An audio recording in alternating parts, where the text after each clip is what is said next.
Queridos,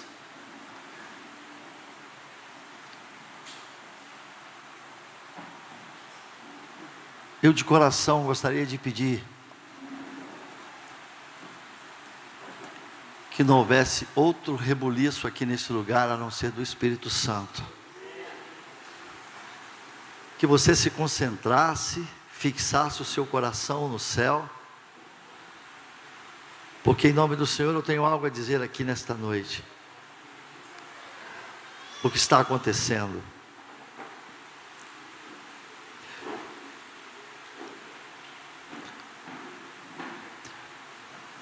Costumeiramente, logo pela manhã, eu sou muito falante, gosto de conversar, gosto de contar caso. Ao contrário da minha esposa, da minha filha e do meu filho, que às vezes pede pai, menos. A gente queria um pouco de silêncio.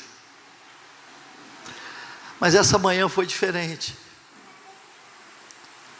Você já se aquietou aí?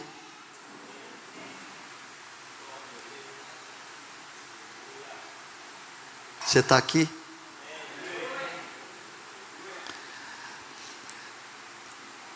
Essa manhã, como não acontece em muito tempo, eu acordei em lágrimas. Maricela falou: o que está vendo?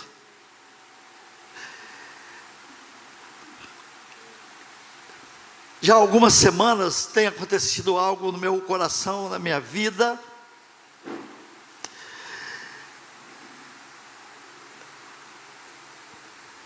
que é para eu falar aqui neste lugar, neste momento.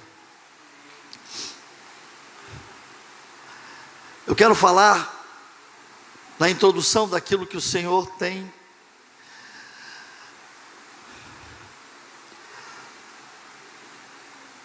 Eu não quero ninguém andando, por favor. Não é ordem minha, é do Senhor. Aquieta-te. Aquieta-te. Por favor.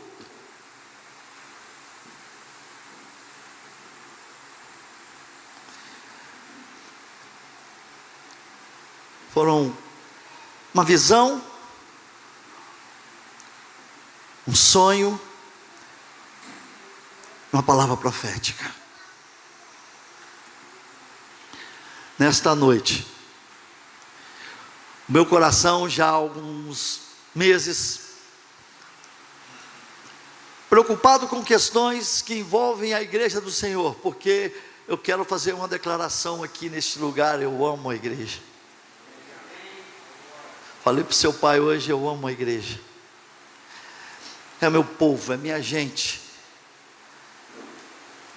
Não tenho dúvidas, eu amo o povo de Deus. E nesta noite, o Senhor me deu um sonho,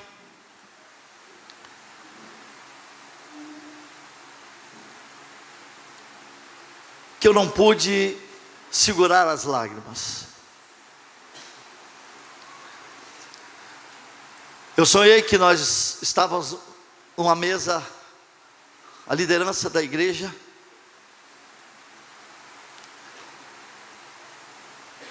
conversando, tratando coisas pertinentes à igreja, quando na minha frente, do meu lado esquerdo, eu vi a figura do irmão Valtir.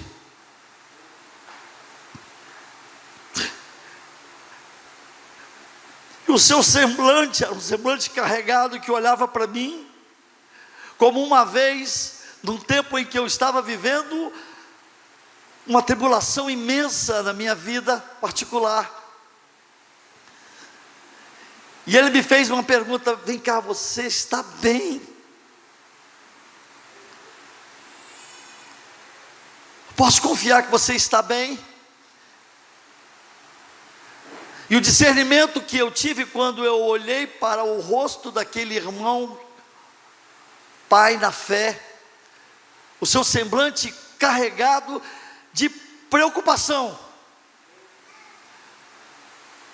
Ele olhava para mim, eu discerni que era referente a um povo que está aqui nesta noite, a igreja nesta localidade.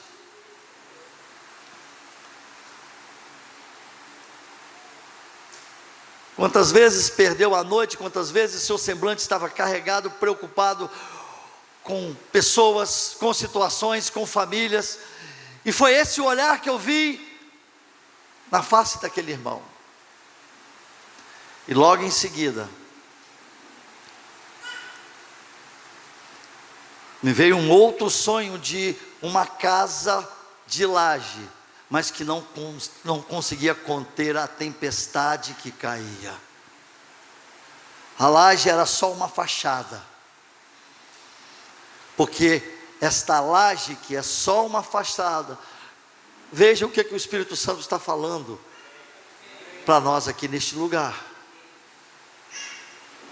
O que ele está falando para a sua liderança, está falando para mim. E não havia como conter aquelas, não era goteira, estava jorrando para dentro daquela casa de laje, aparentemente segura.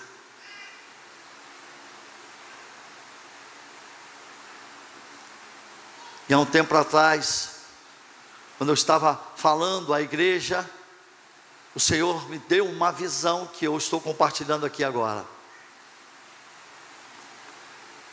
Fortes ventos espirituais congelantes. Ventos espirituais congelando a espiritualidade de pessoas. Eu me dei conta, Senhor, por que a dificuldade de levantar uma liderança jovem? Por que o trabalho dos adolescentes, o trabalho dos homens, o trabalho é feito com fidelidade, mas o que está acontecendo? O que precisa acontecer? Mas a nossa intenção é boa. Eu recebi claramente uma orientação que o Senhor quer algo mais da sua igreja.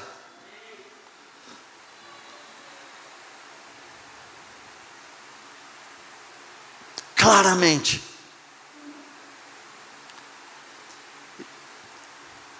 E nesta semana, na sexta-feira, eu recebi uma palavra profética,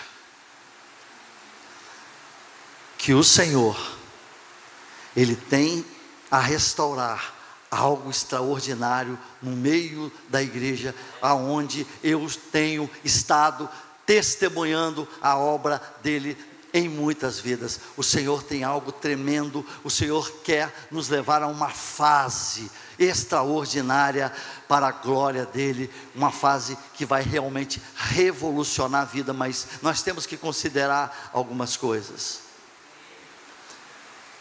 Uma palavra profética. O nosso tema, o fruto do Espírito e as obras da carne, a luta diária para quem deseja andar no Espírito,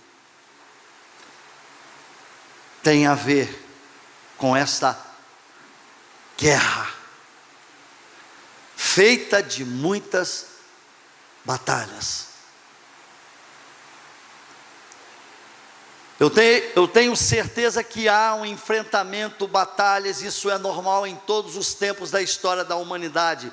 Não há um ser humano que não tenha suas batalhas. Gálatas 5,16, digo, porém, andai no Espírito e jamais satisfareis a concupiscência da carne. O Senhor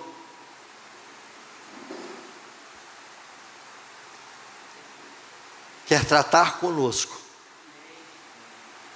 acerca da carnalidade que tem ocupado corações e impedido de fazer através desta vida ou da nossa vida, o que Ele tem a fazer para a igreja, para aqueles que nos cercam. Paulo fala à igreja da Galácia, atual Turquia, presta atenção nisso, formada por Antioquia, Listra, Derbe, as igrejas ali reunidas, e ele diz o seguinte: toda a lei se cumpre no amor ao próximo, inclusive a fé atua pelo amor. É isso que o Senhor quer nos chamar a atenção, acerca da necessidade de nós lidarmos com o outro de uma forma totalmente diferente do que aquilo que se espera no mundo. O fruto do Espírito. E ele diz, no verso 15, que a nossa guerra contra o próximo, se ela existir, não haverá vencedores. Há demandas.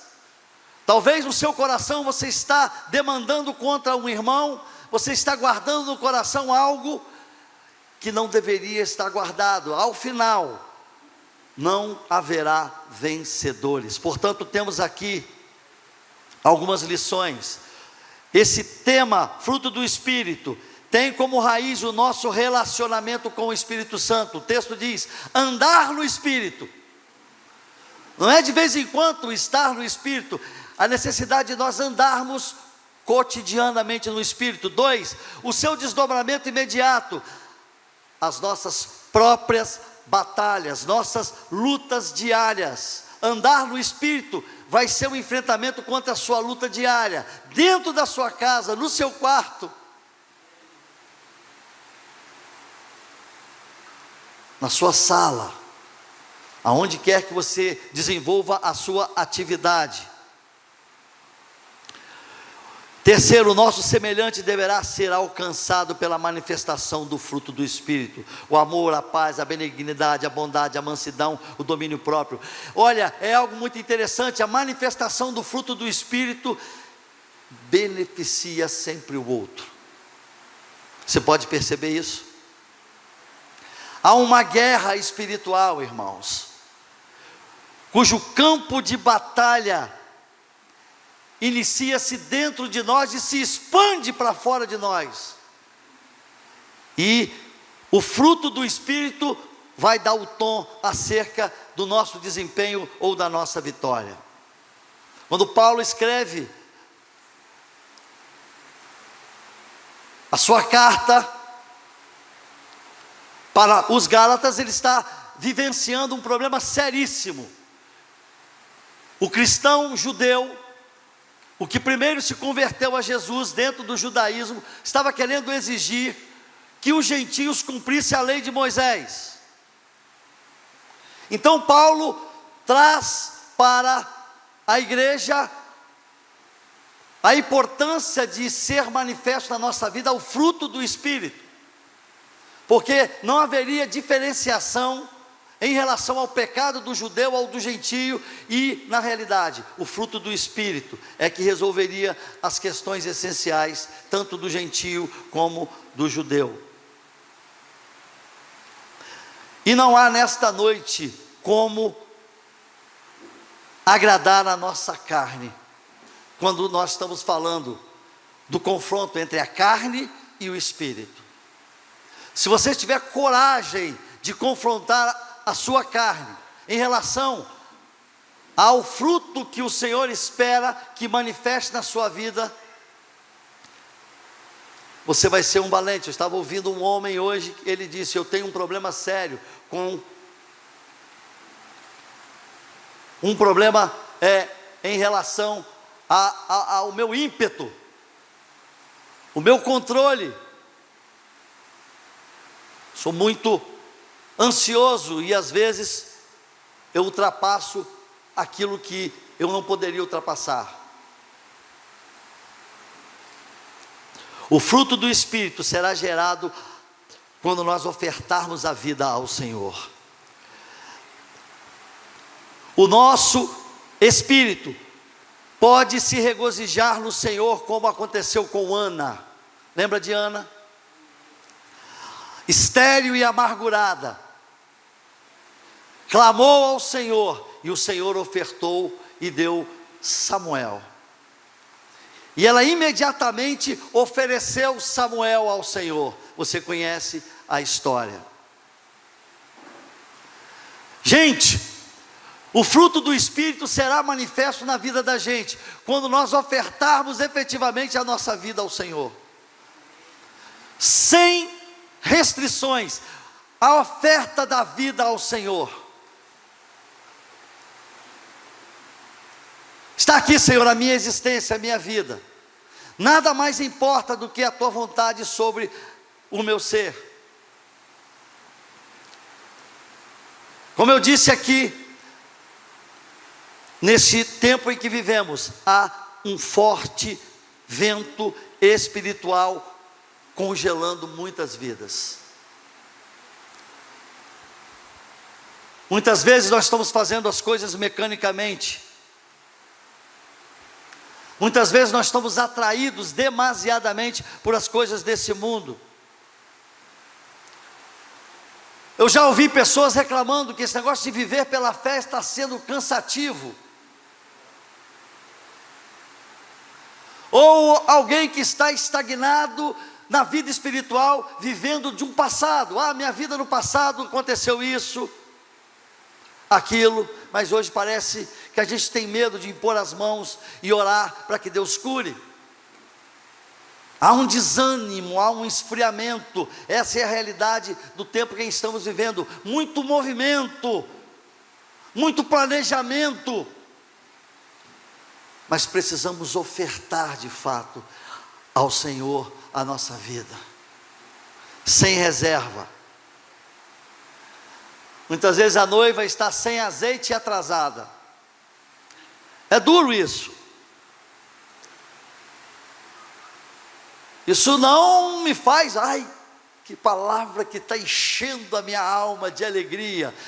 Essa noite é a noite de um confronto, porque nós estamos falando fruto do Espírito contra aquilo que é construção da carne, contra a obra da carne. Quando o Senhor falou para a igreja em Éfeso, lá em Apocalipse, olha que interessante. Talvez a gente tenha se vangloriado daquilo que temos feito. Temos feito, em nome do Senhor, temos trabalhado, temos os nossos ministérios. Irmãos, preste atenção, temos feito diante do Senhor, mas o Senhor quer algo mais. É o tempo em que nós temos que refletir, que se não, o movimento é normal, mas o movimento sem unção, o movimento sem direção de Deus, vai dar em nada.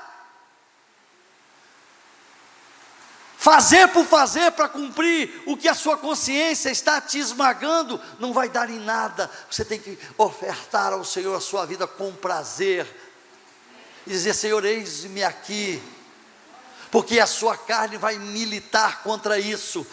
Não vamos nos iludir, vamos levar a coisa a sério. Lá em Éfeso, você vai ver lá em Apocalipse, a sua perseverança sendo elogiada, a perseverança. Vocês não suportam o homem mau, o homem da maldade, o criminoso. Olha só Éfeso, como recebeu uma palavra elogiosa do Senhor. Vocês suportaram a tribulação por causa do meu nome, por causa do nome de Jesus. Veja o que você tem feito para Deus, veja o que tem sido a sua vida. Você acha que você tem feito muito? Nós não temos feito nada se não for a misericórdia de Deus, irmãos. Não fique achando que você cumpriu. Nós somos devedores, sempre seremos devedores. Eu não sei quantos anos que você está no Evangelho, talvez já doei muito, já passei muitas agruras por causa do Evangelho, já subi muito morro, já preguei, agora eu vou dar uma descansada. Não é por aí. Ele disse: porém tenho contra ti que abandonaste o seu primeiro amor. Tem muitos de nós vivendo um pouco de fachada, de cumprimento de agenda, mas é aquele amor que esquenta o nosso coração, que nos constrange, que nos faz ir nas pinguelas podres dessa vida. aquele constrangimento que nos leva a socorrer aqueles que precisam de socorro. A igreja do Senhor lida com gente que precisa de socorro. Talvez você seja um deles. Talvez você já deu a dica que você está precisando de socorro. Não estou dizendo gente mau caráter, de malandro que se aproveita, que sempre tem os aproveitadores. Temos, é verdade. Mas estou dizendo gente séria, que precisa da nossa visita, que precisa do nosso tempo, para quem temos dado tempo, com quem temos tomado um cafezinho. Deus tem me ensinado e constrangido a fazer isso, lidar com gente, tomar um café presencial. Essa vida conectada pode estar tirando de nós. Vamos limitar essas coisas. Eu falo com meu filho quase todos os dias lá na Itália, mas eu estou doido para que ele esteja aqui, para eu abraçar minha neta, minha nora, quero beijá-los. A gente está perdendo um pouco isso, porque a gente está enclausurado em tantas coisas, tanto a fazer, e nada para doar. Receba. A carne não vai estar satisfeita aqui nesta noite. Eu tenho certeza. Lembra-te de onde caíste e arrependa-te. Essa é a palavra, grifa isso. Você, que muitas vezes, ou eu, gente, o segredo é o arrependimento. Talvez eu poderia parar aqui. Arrependa-te. Veja o que você está ignorando, veja o que você não está ligando mais, que não te toca, a sua sensibilidade está longe daquilo que deveria ser. Momentos da visitação de Deus na história, escuta isso, queridos. Os momentos de visitação de Deus na história foram momentos de profundo quebrantamento, foram momentos de arrependimento, foram momentos de prostração. Você veja lá a reforma de Ezequias, o avivamento em Josias, o reavivamento de Esdras, Neemias, o avivamento de Nínive. O que Deus fez, o que foi provocado, avivamento vem sempre ocasionando quebrantamento, arrependimento, confissão de pecado, de mazela e oferta ao Senhor. O Senhor está te chamando hoje para quebrar essa resistência, porque Ele tem algo a fazer na sua vida. O Senhor quer que você hoje se arrependa da mesmice. O Senhor quer que você ouça a voz daquele que clama por socorro. O marco da igreja, um dos seus pontos principais, é o povo que vai ao encontro dos desesperados. Assim caminhava Jesus. Veja o mestre. Pessoas arrebentadas, sem esperança, precisando de uma cura. Olha aqui, em nome de Jesus, o Senhor tem algo para fazer através das suas mãos, da sua vida. Vidas serão curadas. Esse é o avivamento que o Senhor quer nos dar mais e mais. Está um pouco bloqueado, vamos buscar a face do Senhor. Levanta-te, Jesus te chama. O Senhor te chama. Desbloqueia o seu talento, rapaz. Desbloqueia isso aí. Espírito Santo, eu me arrependo, eu oferto a minha vida do jeito que ela está, do jeito que ela está. Oferta, Senhor, faz de mim um vaso novo, faz de mim um vaso novo. Interessante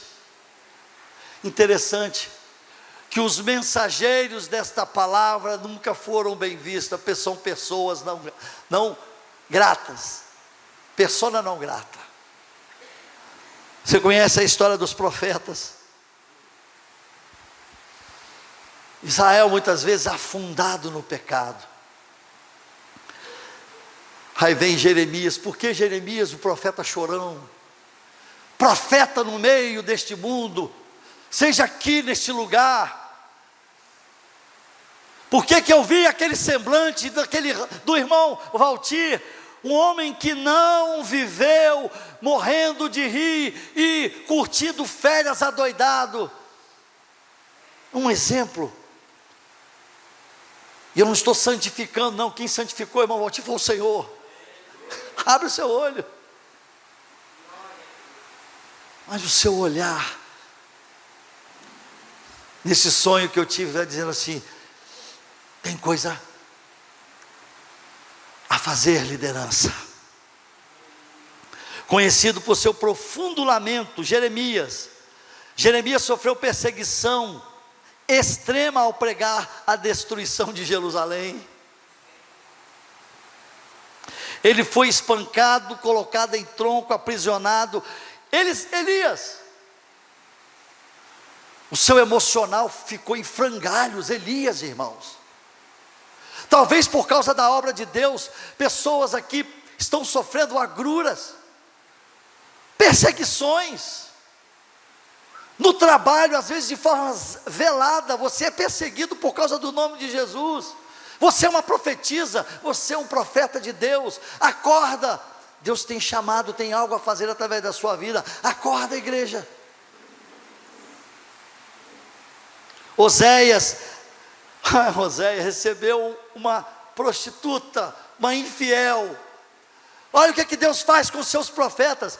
Nem Deus livra os seus profetas das provações que eles têm que passar. Vai entender Deus, mas Ele sabe todas as coisas. Vai ser marido de uma mulher infiel. Por quê? Porque eu tenho que dizer para Israel que essa mulher representa nós, Israel, quando somos infiéis ao Senhor, aquilo que Ele tem falado aos nossos corações. E olha, eu não me engano, o Senhor tem falado sim, se tem sido obedecido. João Batista sofreu a rejeição, perdeu literalmente a cabeça por conta de denunciar o pecado de Herodes. E todos esses profetas, tudo que eles passaram, se resume no que o Senhor sofreu por mim e por ti. Jesus é um resumo da agonia dos profetas. Jesus é um resumo da agonia dos profetas, porque morreu em nosso lugar. Jesus também chorou e recebeu a condenação que era minha e sua. Podemos resumir tudo isso: a vida humana, consciente ou não, está envolvida. Escuta aqui, meu irmão, talvez você tenha viajado muito. Desculpa, hoje talvez você não vai se agradar muito na carne, mas o Senhor tem algo a fazer no seu espírito, aqui neste lugar, que é lugar de cura. Deus vai destravar seu ministério, porque foi isso que Ele falou no meu coração, que Ele tem a fazer aqui neste lugar. Mas você tem que saber, olha só o que você tem que saber, Gagal. Todos aqui, nós vivemos em um ambiente de guerra espiritual. Eu não sei se você tem consciência disso, mas mesmo quem não tem consciência vive a guerra espiritual. E sem Jesus, sem luz, sem discernir, alguns ceifam a própria vida. Viver aqui na terra não dá para mim, eu vou acabar com isso.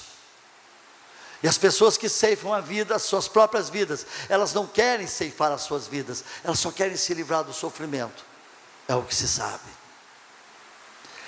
De um lado, nós temos o fruto do Espírito. Presta atenção nisso, isso é importante. O fruto do Espírito, Deus em nós.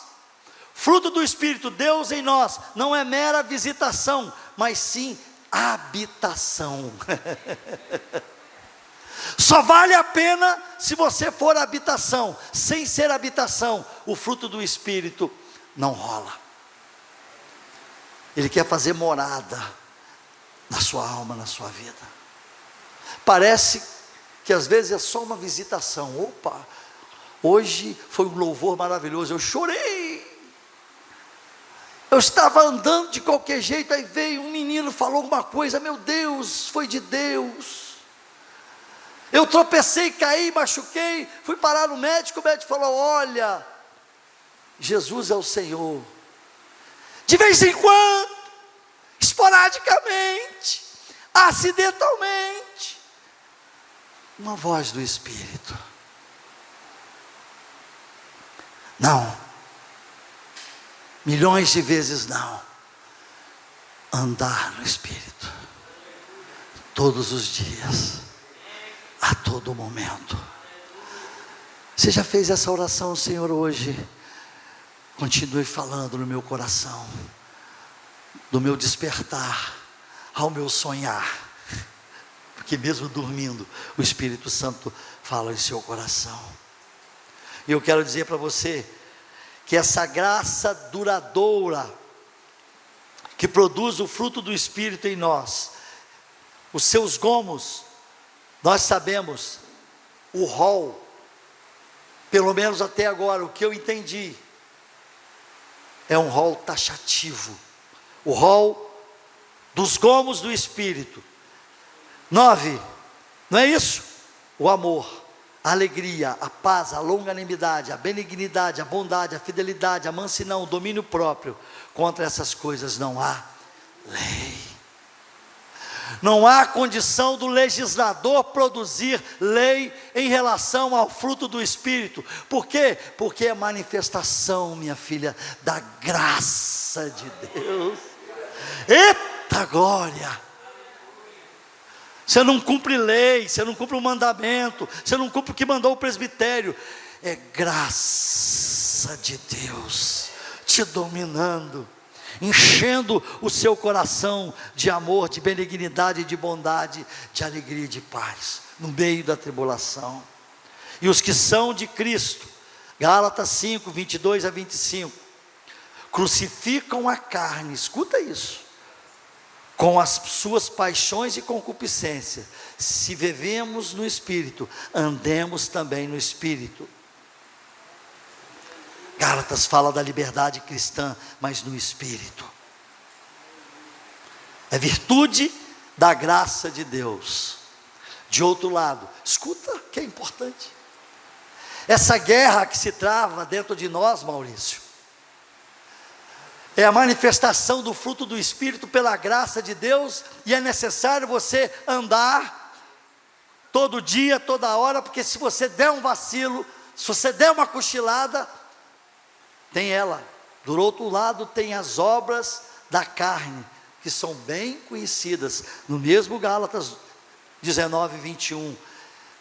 Eu só quero fazer uma observação, não são 9, são pelo menos 15, presta atenção nisso, e o rol é exemplificativo. O fruto do Espírito é taxativo, o rol das obras da carne, ele é só exemplificativo. Quem diz isso? A Bíblia. As obras da carne são bem conhecidas, quais sejam?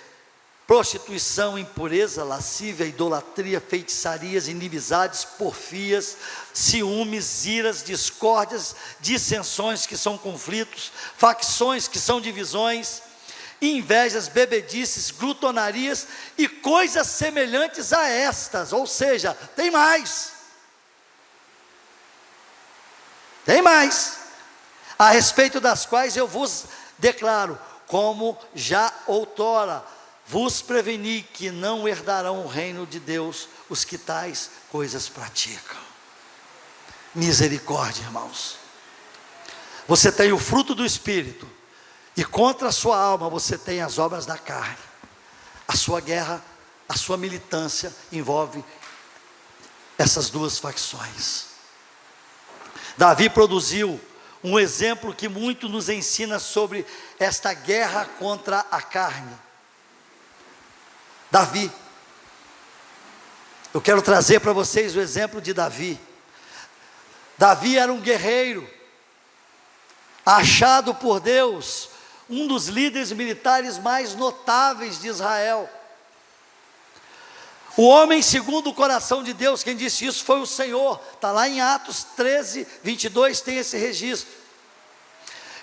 Davi foi um dos maiores líderes militares de Israel, com um reinado marcado por vitórias consecutivas e expansão do território. Isso é história. Sob seu governo, ele transformou Israel num verdadeiro império. Não é isso, professor? Num verdadeiro império. Você pode apresentar o rol de vitórias de Davi, extraordinárias. Uma que é muito conhecida é sobre Golias, o gigante Golias. A indignação do servo do Senhor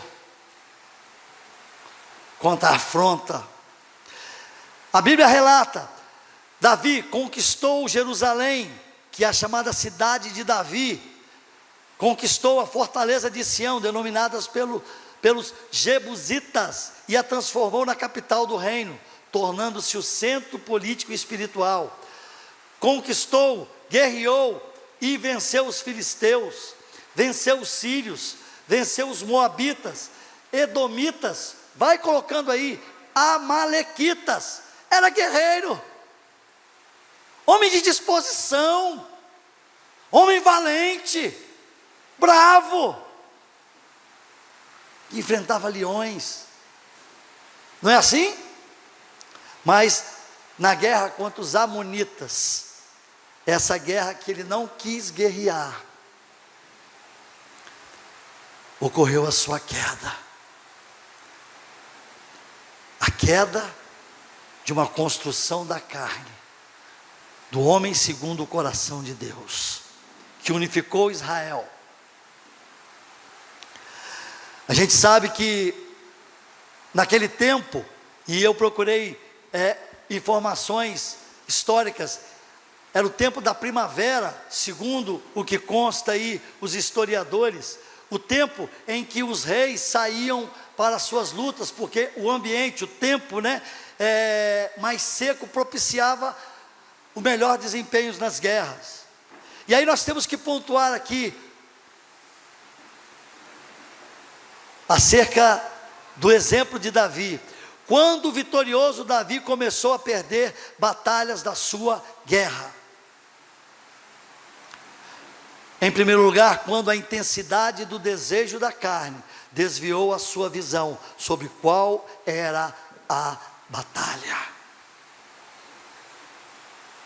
Presta atenção numa coisa: a nossa vida é envolvida por uma guerra que vai durar enquanto existirmos aqui, mas a cada dia nós temos batalhas. Uma guerra é feita de muitas batalhas. Nessa ocasião, Davi não se deu conta da sua batalha. A batalha é um confronto direto, pontual. A sua batalha é hoje, a sua batalha é no seu tempo, no seu dia. Você acordou, tem uma batalha. O Senhor te chama a ser vencedor nessa batalha. Muitos voltam para casa desanimados, derrotados, porque de alguma forma deram lugar à obra da carne. Assim somos nós, irmãos.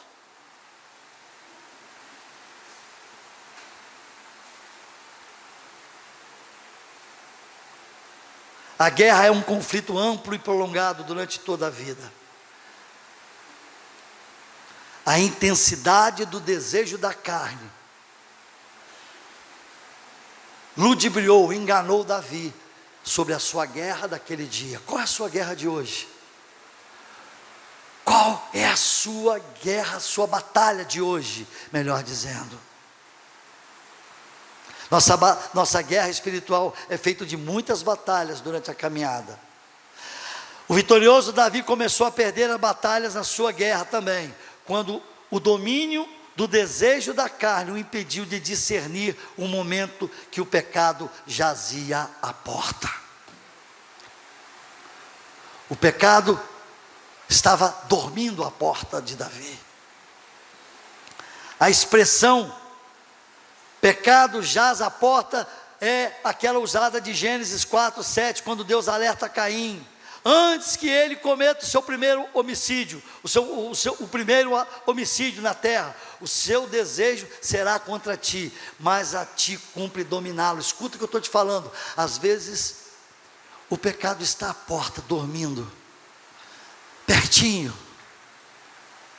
Jovens compromissados, cuidado com isso. O pecado está à porta.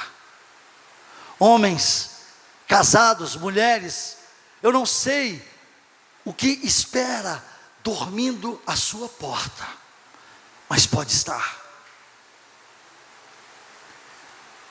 Jazia à porta do rei.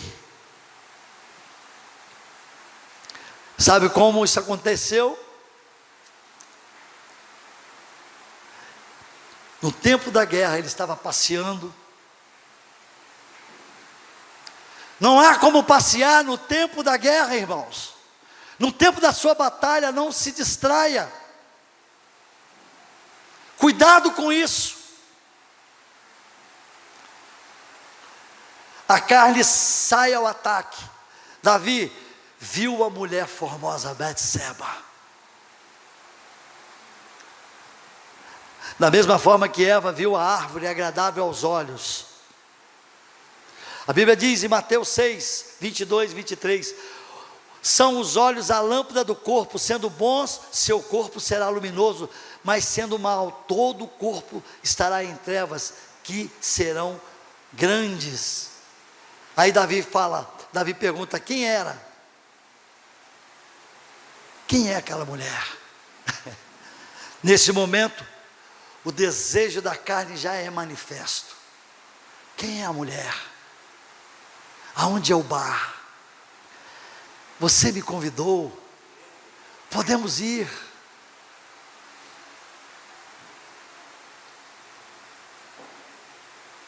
O coração já está se rendendo, e ele disse ao final, traga para mim. Quando ele disse, traga para mim, consumou no seu coração. Então vocês sabem o que aconteceu.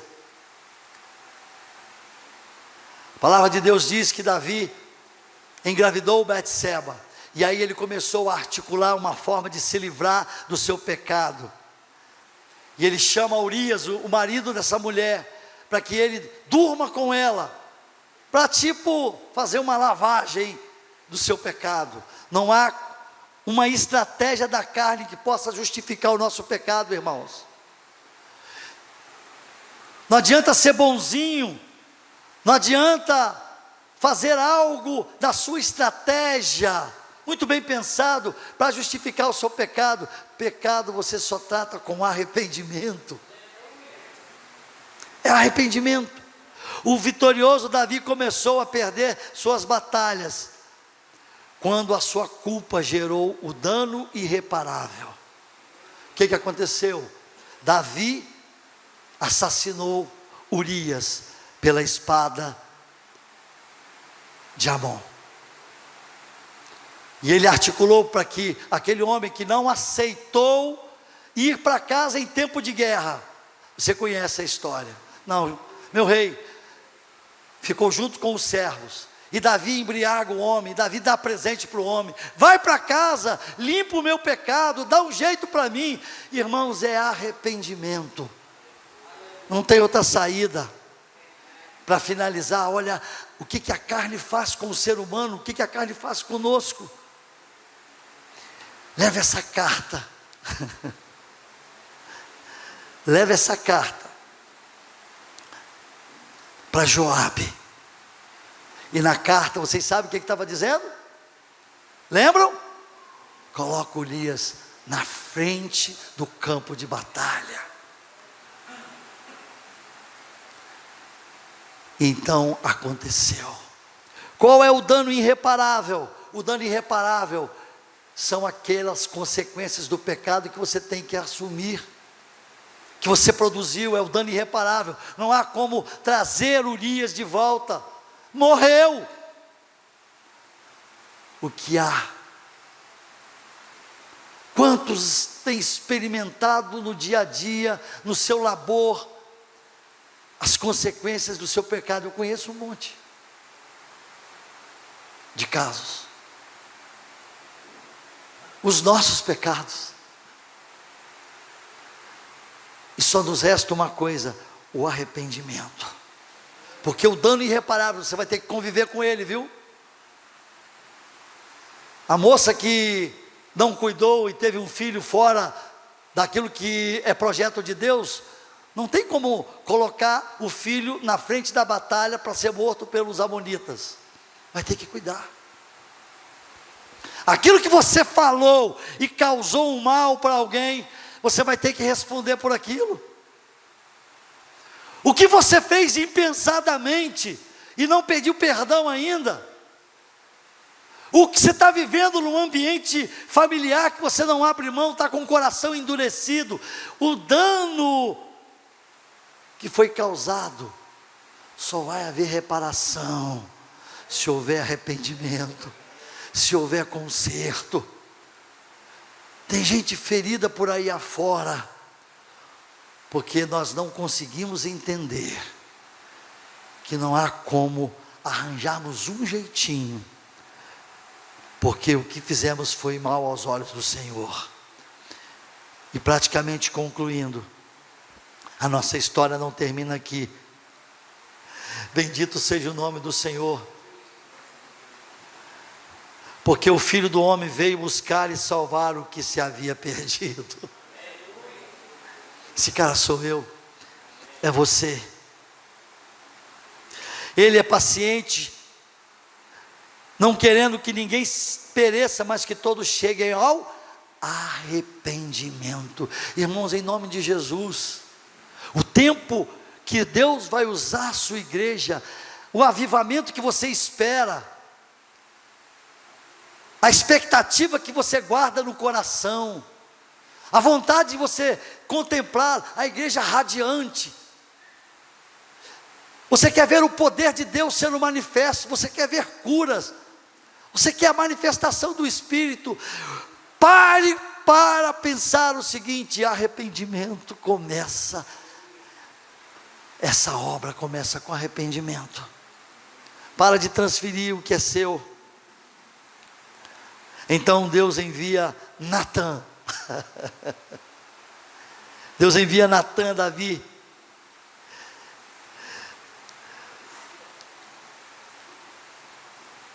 Davi, vem cá. Rei! Vem cá, Lili, vem cá. Rogério, vem cá. Letícia, vem cá, Júlio. Vem cá, Samuel. Vem você também, Dudu. Quero falar uma coisa. Tinham dois homens, um rico e um pobre. O rico tinha gados, ovelhas. E o outro era pobre, tinha uma ovelhinha. Comprou novinha, cresceu com a família dele. A ovelhinha dormia com os filhos dele. A ovelhinha comia com a família. Eu pela primeira vez estou aprendendo o que é ter um bichinho de estimação como o da família. Né, Letícia? O nome dela é Maria. Que eu tive que amamentar na seringa, obrigado. Minha filha me obrigou: pai, vai lá dar. Que ela nasceu com um defeitinho, que não podia se amamentar, eu tinha que amamentar na seringa. E eu acabei indo com a cara dela. E ela balança o rabinho assim, eu tenho que pegar no colo, virar e fazer um cafuné. E ela chega, fecha os olhinhos. Falei: oh meu Deus, desse tamanhozinho, não cresceu muito. Era essa a ovelhinha do homem pobre. Era essa afinidade.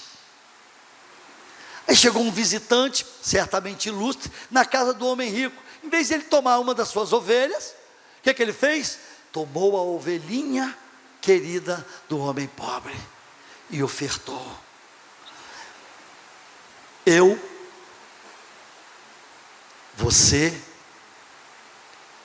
que está assistindo, não sei quando, você ficaria indignado. Eu também. Davi ficou raivoso. Esse homem tem que morrer.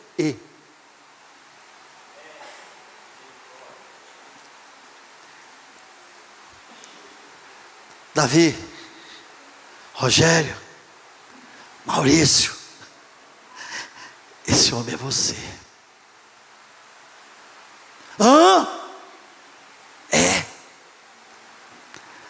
Escuta aqui, Davi, disse o profeta. Cara, o Senhor te livrou da mão de Saul, te deu tudo o que você precisava. Olha só o que diz o profeta. E outra coisa, porque você não soube pedir direito. A gente não sabe pedir direito. Igreja de Deus, Deus tem muito mais para nos dar do que você possa pedir, porque Ele é Deus de abundância, Deus de fartura. Deus quer a sua vida na fartura. Não estou dizendo material não, mas também Ele pode suprir as suas necessidades, porque Ele é Deus. Deus quer te transformar num baluarte dEle aqui, nesse mundo tenebroso, numa bênção. Por que, Davi, que você fez isso? E aí veio o quê? As consequências do nosso pecado. Você sabe, você vai ser envergonhado de público. Esse filho de Betseba não vai realmente persistir. Mas ele falou algo. Mas o Senhor te perdoou. O Senhor quer que você seja os Natãs.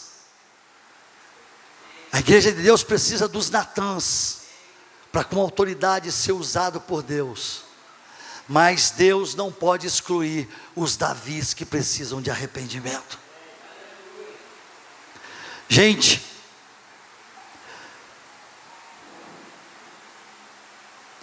o que aconteceu com Davi, e eu estou encerrando aqui. Nesta noite, eu iniciei falando de algo que aconteceu comigo, que aconteceu esta noite, foi real. O Senhor quer falar à sua igreja, a igreja local. Ele tem algo a fazer no nosso meio. Deus tem algo a fazer, a palavra profética, a gestação desta juventude que hoje tem família, foi através de uma palavra profética que ainda permanece esta unção para a sua igreja. Mas nós não podemos desprezar a palavra. Nós não podemos tomar aquilo que não nos pertence. Mas nós temos que tomar posse daquilo que nos pertence. E Davi matou um inocente e fiel. Eu quero dizer que às vezes esse que está morrendo e que se acha fiel pode ser a sua espiritualidade. Mas quando repreendido, confessou e se arrependeu, foi perdoado e não morreu por causa do pecado. Jesus morreu em nosso lugar. Nesta noite, eu vou concluir dizendo para vocês que estão aqui, que é verdade, que é necessário que você desperte para a obra que Deus tem a fazer na sua vida. É necessário que você se levante, é necessário que você tenha sensibilidade para entender que existem pessoas que necessitam do socorro divino, e você é chamado, você é enviado, você é um Natã, para apregoar a palavra da verdade, sem medo. E saiba que profeta de Deus, os irmãos do louvor, por favor, profeta de Deus não tem boa vida aqui nesta terra, mas o profeta de Deus tem que ser fiel à palavra, que deve ser apregoada nesses dias terríveis que estamos vivendo.